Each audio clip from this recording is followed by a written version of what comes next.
किस समय केहू के न छोड़ले बा लाचार कइले बा। तो हमारे बिहार में भोजपुरी का गाना आया था। लालू प्रसाद यादव को आखिरकार 20 वर्षों के बाद अपना आवास खाली करना पड़ा। सरकार ने लालू प्रसाद यादव को नोटिस जारी किया था बीते दिनों में आवास खाली करने के लिए।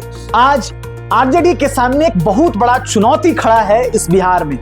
लालू राबड़ी आवास, जिसे राजनीति का अखाड़ा माना जाता था, जिसे राजनीति का सेंटर पॉइंट माना जाता था, उस आवास को आखिरकार खाली करा दिया गया है। यानी कि लालू प्रसाद यादव अब दानापुर अपने नए बने बंगला में शिफ्ट कर रहे हैं। तेजस्वी यादव आजकल यूरोप के दौरे पे हैं, लेकिन आज आरजेडी के सामने तमाम चुनौती आ चुका है। कुछ लोग सवाल उठा रहे हैं, वो इंसान जिसने लाखों लोगों को इस बिहार में आवाज दी, वो इंसान जिसने न्याय की लड़ाई लड़ी और जो समाज सबसे पिछले पैदान पे था उसको आगे लाकर खड़ा किया, आज उसके साथ सरकार अत्याचार कर रही है, अन्याय कर रही है। ये सही बात नहीं है।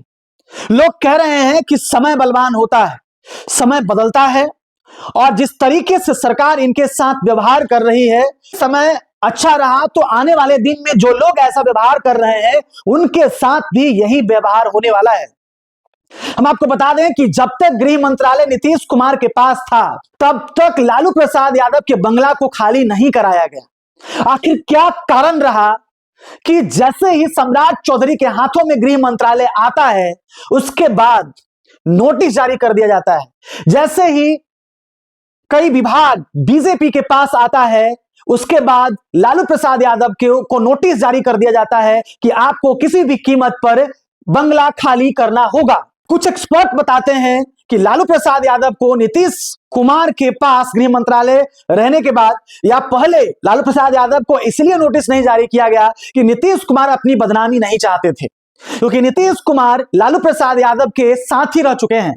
नीतीश कुमार लालू प्रसाद यादव के दोस्त रह चुके हैं और दोनों एक ही आंदोलन से निकले हुए नेता थे। दोनों जेपी आंदोलन से निकले हुए नेता थे। इसलिए नीतीश कुमार ने तमाम विभाग बीजेपी को दिया ताकि बीजेपी फैसला ले सके और लालू प्रसाद यादव का बंगला खाली कराया जाए। तेजस्वी यादव के सामने तमाम चुनौती आ चुका है।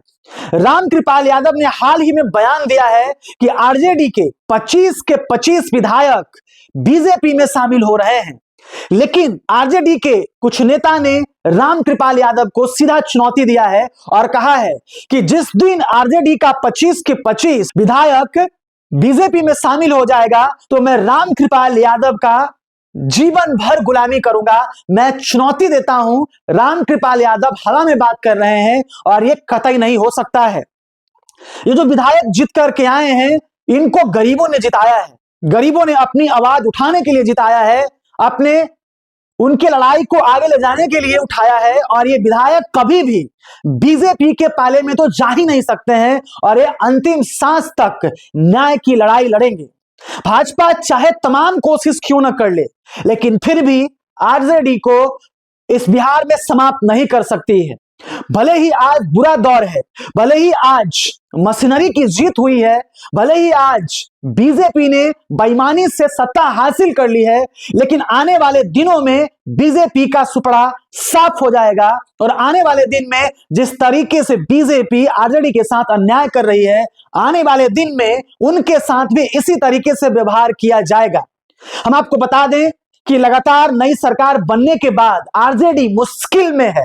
लगातार आरजेडी पर सवालिया निशान खड़े हो रहे हैं, क्योंकि किसी ने ऐसी उम्मीद नहीं की थी कि आरजेडी को इतना कम सीट आएगा। कुछ लोग तो ये भी मैं मान रहे हैं, राजनीतिक विश्लेषक तो ये भी कह रहे हैं कि इवन बीजेपी को नहीं पता था, इवन जेडीयू